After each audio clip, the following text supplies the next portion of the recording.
Hola, hola. Nos encontramos en la fogata, todos reunidos con la familia Peregrino Quiroz en su casa.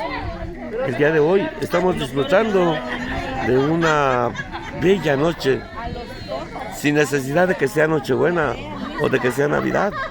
Todos están aquí unidos. Miren, el amigo Rivera. Órale.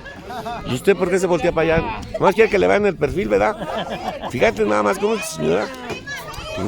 Así es de rancho, es de rancho. ¿Es de Corricha? No, es de ahí de Pueblita, la Mirador, ahí para arriba, para el cerro del... ¿De la Cruz? Más o menos. Órale. Bueno, pues toda la gente que el día de hoy estamos reunidos en una fogata. Y como les vuelvo a decir, sin necesidad que sea Navidad, ni que sea Año Nuevo, estamos conviviendo aquí con la familia Peregrino Quiroz. La maestra, mi esposa, el amigo Polo, Peregrino, su esposa por ahí atrás, Doña Tata. Más así le decíamos que estaba chiquilla.